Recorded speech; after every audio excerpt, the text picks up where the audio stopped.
Hello, this is Ian Harper welcoming you to Business of Weather podcast, produced in association with Asia Climate Forum, Asia's largest event dedicated to extreme weather and climate change, flooding and poor air quality.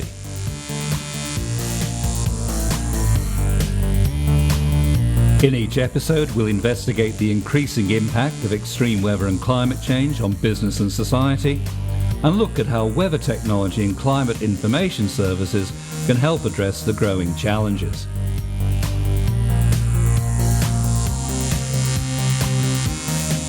We'll also spotlight the new opportunities for entrepreneurs and business startups seeking to develop the business potential of technology innovations to help those affected by extreme weather.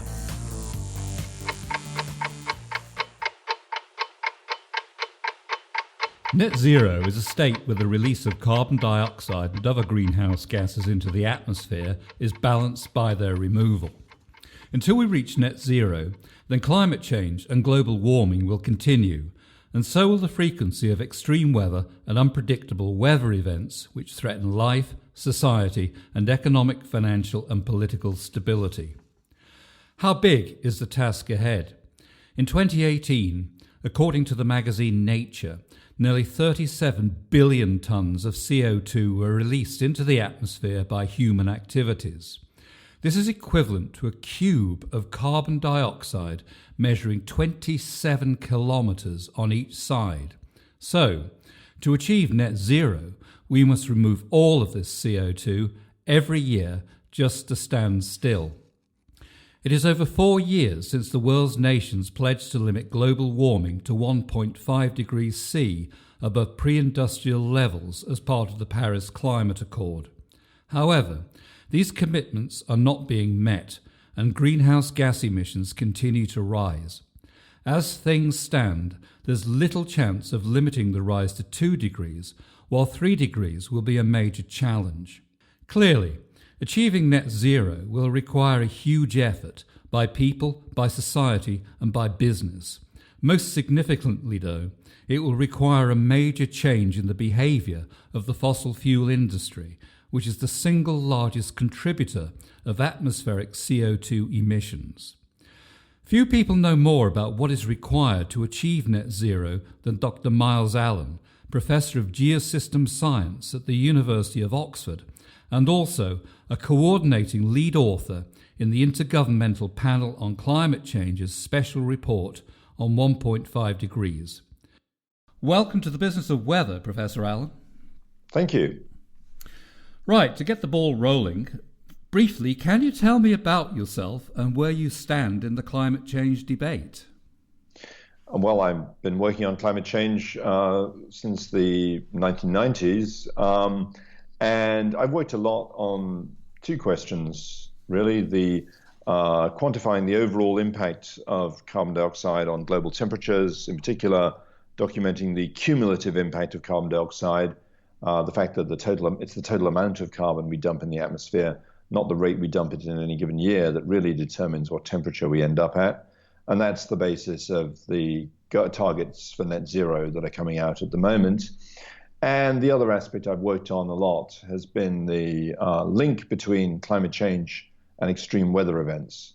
And so documenting that link and understanding how we can quantify the role of climate change and extreme weather.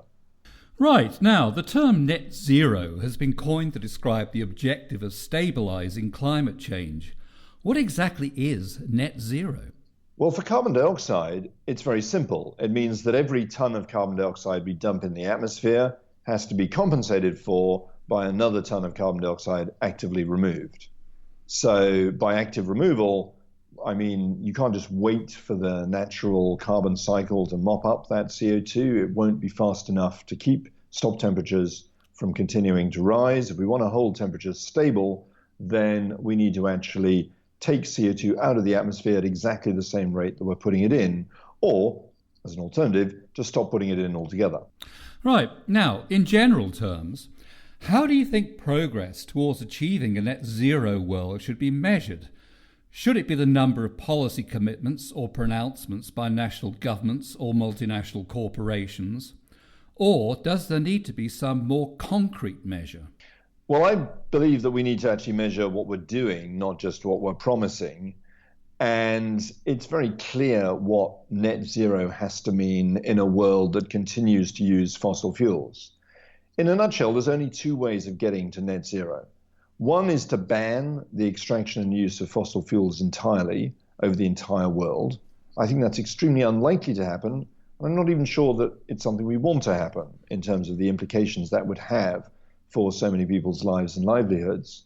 And the other is to decarbonize fossil fuels, meaning we compensate for the CO2 generated by every ton of fossil carbon we continue to burn by sequestering away, getting rid of at least 3.7 tons of CO2. So that's the ratio. If you burn a ton of carbon, you get 3.7 tons of carbon dioxide. And we're going to have to get rid of that carbon dioxide in some way other than just dumping it into the atmosphere if we're going to stop climate change. Okay, now, I'd like to focus this interview on the implications of climate change and net zero for the business and the investment communities, and then consider the role of government. So, let's start with the business community. What are the main challenges for business of aiming for net zero? Well, many of our largest businesses are still built around the idea that we will continue to dump carbon dioxide into the atmosphere by flying planes, driving cars, moving things around the world, heating our homes, and so on. Moving further up the chain, a lot of our most profitable, in absolute terms, businesses in the world are engaged in the business of extracting fossil carbon from the Earth's crust and selling it to be burned.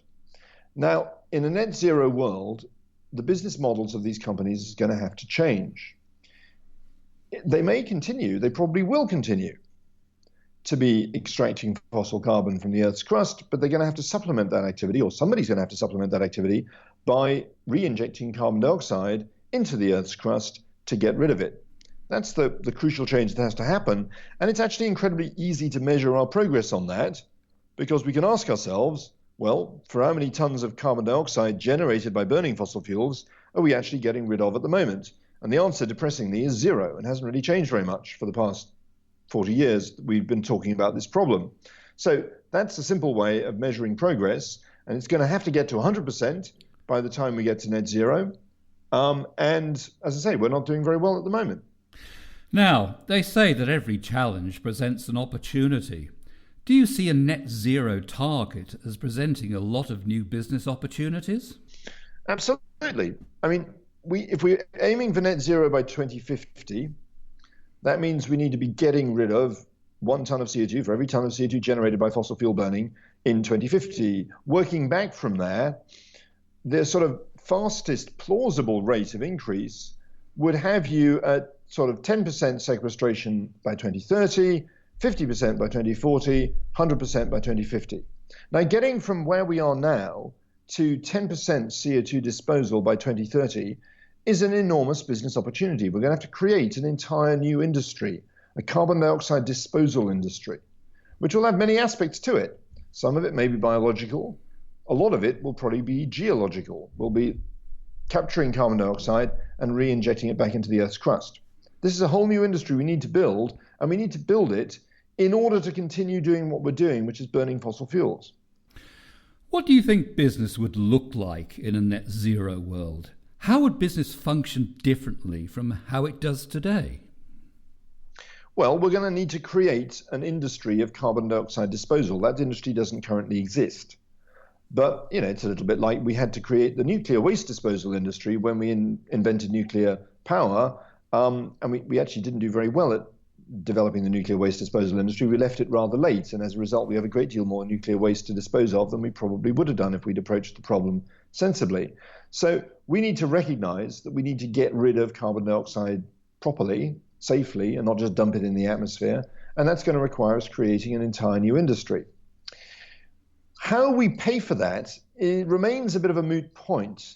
A lot of people think of this in terms of, well, the government or the consumer should pay because it's the consumer that's getting the benefit of burning those fossil fuels.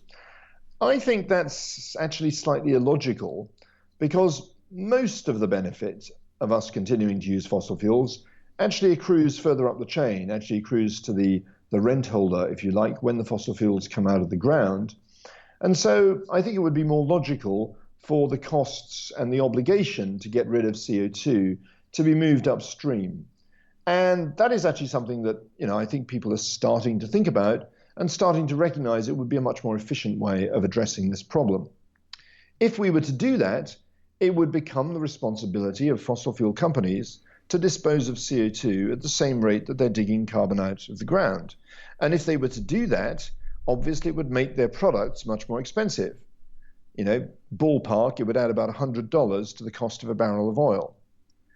But crucially, we don't have to get to 100% sequestration right away before anybody panics and thinks the price of oil is going to treble overnight. We need to get to that situation by mid-century. And an increase of $100 in the cost of a barrel of oil over the next 30 years is probably not something the world economy can't absorb. Now, presumably, some types of business will have a tougher time than others reaching net zero. What types of business do you think would face the greatest challenges? Might some types of business be completely incompatible with net zero? So that's something I think the market will have to discover over the next 30 years. We don't need to get to net zero tomorrow, but we do need to get on with thinking about how we're going to get to net zero, because investments are already being made in plants, in systems, in infrastructure that will still be in use in a net zero world if we're to achieve our climate goals. So we need to be thinking ahead. Some industries, the generation of power from coal, for example, may no longer be profitable if you include the cost of disposing of the carbon dioxide generated by burning that coal. Other industries, for example, like aviation, may be substantially more expensive if you also include the cost of recapturing the carbon dioxide dumped in the atmosphere by flying a plane, or flying that plane on fuel that's been created, synthesized from carbon dioxide in the first place. Both of those options would make aviation net zero compatible. If you include those additional costs, aviation flying will become more expensive. Not unrecognizably so. It'll probably go back to being about as expensive as it was back in the 1980s or so. So I don't think it'll be, for aviation, this is very different from a global ban on it, which some people seem to be talking about as the way of achieving our climate goals. But we just need to recognize that over the next 30 years, it will become pricier. Right, let's take a look at the fossil fuel industry. You said in the past that this industry has the biggest role to play of all in solving the problem of climate change, and that the industry is actually up for that job. However, to date, the fossil fuel industry has proved itself to be a formidable and powerful political lobby when it comes to maintaining the status quo. Do you seriously believe that corporate giants such as ExxonMobil, Chevron, BP can change their ways, perhaps leave most of the assets they own in the ground, and play a positive role in the transition to net zero? I've no doubt these companies can change their business plans, turn on a dime, so to speak, if they need to. They're actually, they have proved themselves very resilient in the face of quite rapid changes in the business circumstances they deal with. They've had to deal with oil price shocks where the price of their principal raw material has quadrupled almost overnight, and they've worked out how to cope with that. The price shock of dealing with carbon dioxide disposal would actually be smaller than that in terms of its fractional impact on the cost of their product. So I think there's no question they could cope with this. The question, of course, is, what is their incentive to do so when they have an alternative business model, which is much more profitable, which is just to carry on selling their product and letting somebody else deal with the consequences. I think increasingly that alternative business model is coming under threat as people are realizing that the idea of these companies making private profits out of a phenomenon, global climate change, that's imposing risks on the general public, so you're sort of socializing the risk and privatizing the profit, is something that's increasingly untenable. And that's probably one of the reasons why these companies find themselves obliged to pay pretty high dividends every year in order to persuade people to keep holding their stock. So I think it's, the pressure is starting to build on these companies. There's no question they could change, but things are going to have to line up to give them the incentive to do so. Right, thanks for that. Now, business needs to finance its activities, either by investment or by borrowing. And as you've noted, the financial sector has a crucial role to play here, either by helping achieve net zero or by helping to maintain the status quo. Now, you have been instrumental in developing the Oxford-Martin principles for climate-conscious investment. Can you explain what these principles are and how they came about? Well, they were originally prompted, in fact, by our students coming to us to say they were concerned about Oxford University continuing to hold shares in fossil fuel companies and wanting to know what we were going to do about this. And my university made a decision a few years ago that we were not going to sell all our shares in fossil fuel companies. We felt that to do so would be inconsistent, considering as a global university, our continued existence entirely depends on the ability of people to fly to Oxford to attend our courses. So it wouldn't be consistent for us to disconnect ourselves entirely from the industry that supplies that fuel. But we also recognized that we had a responsibility to the next generation, again, as a university, to engage with the companies we own to work out what they're doing about achieving net zero. And the Oxford-Martin principles were formulated to provide a basis for that engagement. And they're very simple. They first of all ask, is a company actually committed to net zero? Has it actually made a public statement to say that it is aiming for all of the emissions associated with its activities? So not just the emissions that it generates itself, but also the emissions generated by the products it sells. And that, of course, is a crucial distinction for a fossil fuel company.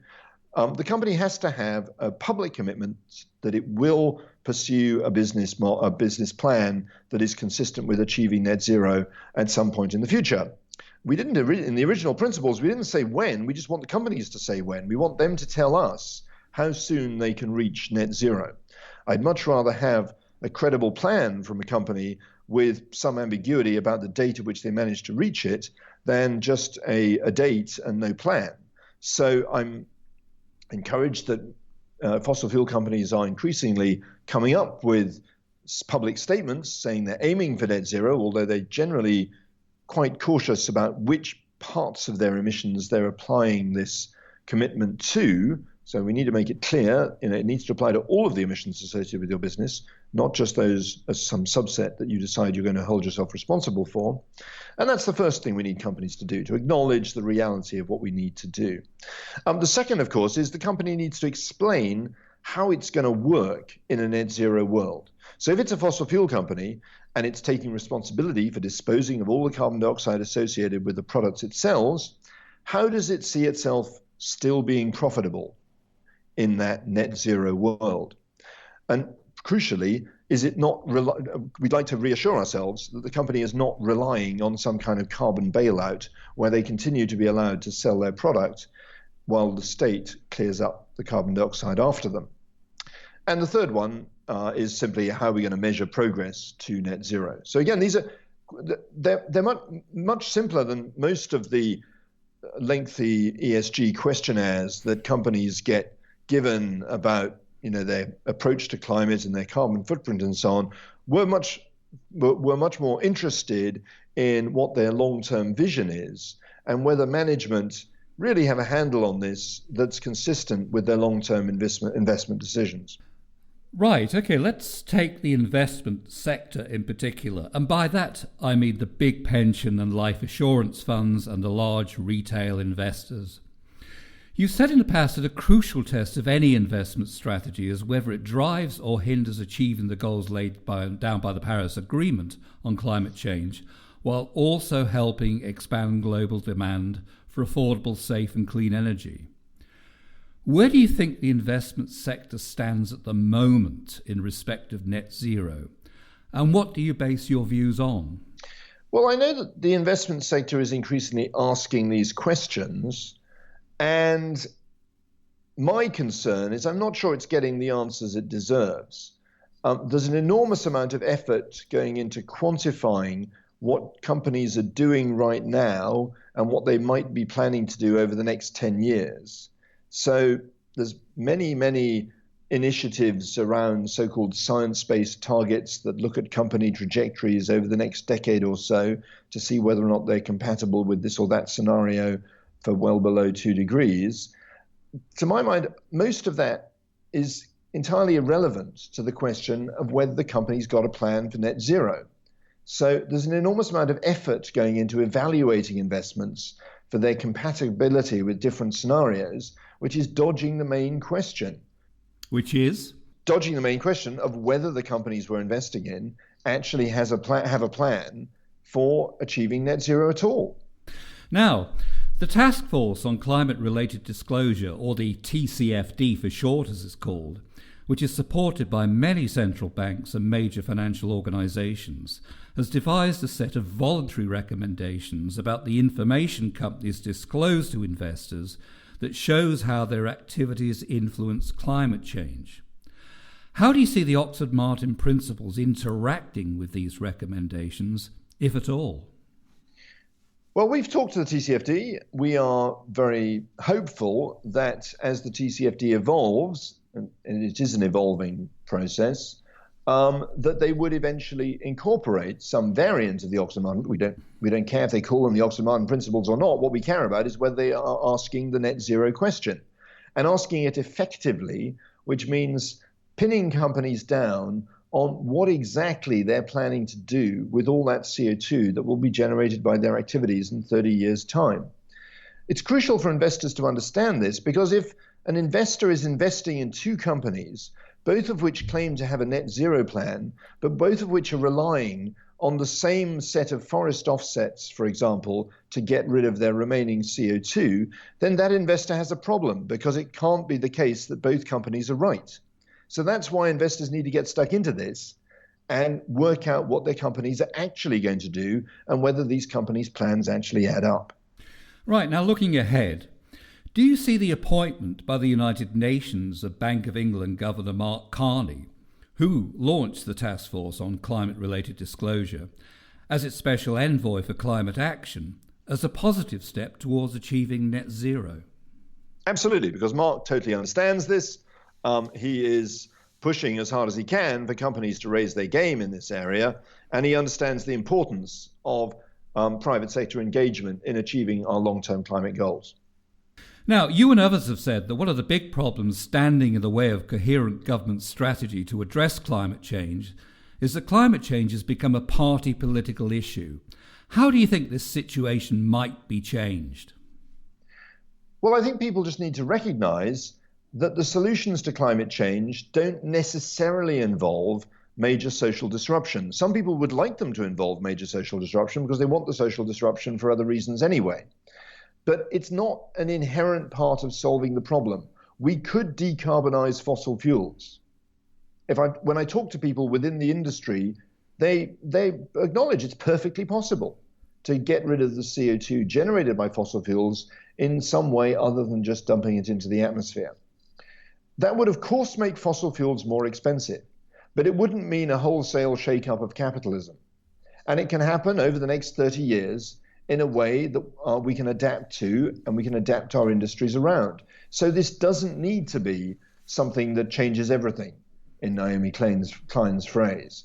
So that's where I think a lot of the debate around climate change has become unhelpful, because some people seem to be almost willing it to be as difficult a problem as possible so that they can shake things up as much as possible in solving it. And I don't think that's the way we're actually going to end up solving climate change at all.